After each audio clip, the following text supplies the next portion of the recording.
prayerful warrior. Ano sabi ng prayerful warrior? Mainampuon nga. Ano sabi ng warrior? Maggugubat. Sundalo. Pray in Ephesians 6:18. Pray in the Spirit at all times and on every occasion. Stay alert and be persistent in your prayers for all believers everywhere. O sa ingon ni Pablo, pray in the Spirit at all times in every occasion.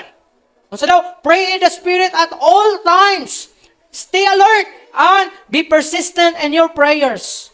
Stay alert, persistent in your prayer. So, di lang ka igo sa pag-ampo, kundi lang gikinahanglan, persistent, malahutayon, nga pag-ampo, mapinadayonon nga pag-ampo, manaingon ni Paul, ingon niya, for all believers everywhere. Tanan magtotoo, di lang si pastor, di lang si leader, di lang si deacon, di lang si elder, kundi tanan ng mga believers, gingnan ni Paul, be alert and persistent in your prayer.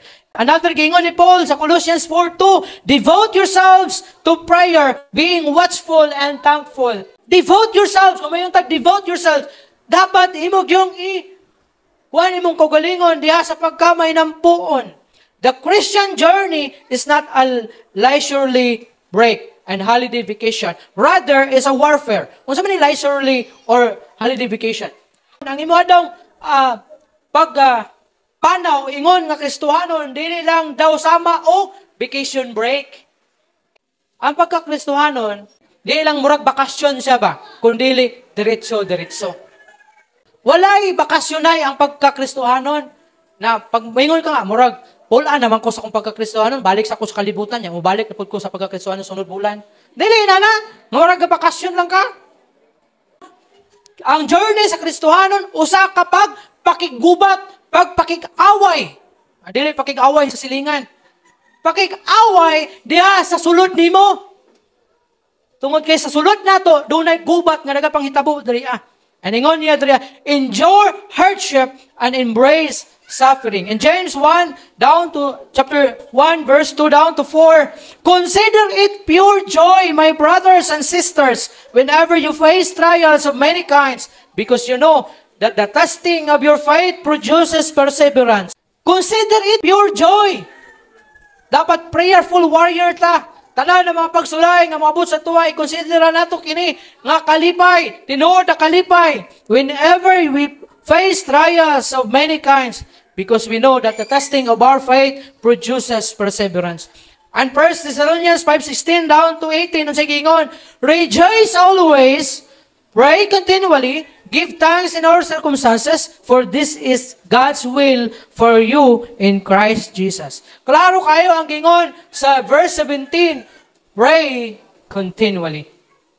So, kita na mga Kristohanon, kinahanglan, mainampuon kita kanunay. Rejoice always, pray continually. Padayon ta nga magmainampuon diya sa Ginoo. Dili kay magampu lang ka, kay kalintura ka. Dili kay magampo ka kay kanang nataranta ka kay imong anak gitasog hilanat. Dili kay magampo lang ka kay exam nimo. Dili lang kay magampo lang ka kay nag-apply kag trabaho nga basin madawat nga unta madawat ka. Pero kung walay sakit ang imong anak, walay hilanat imong anak, nadawat ka sa trabaho, wala na. Goodbye. Goodbye Philippines. Wala na. Dili na maampo. Pag-abot sa mga pagsulay, Lord, tabangi ko, Lord, grabing mga pagsulay na ako, karon nasulbad man. Wala na, di na kayo makita. Di na basag Biblia, di na maampo, di na makita simbahan, talagsa na lang po.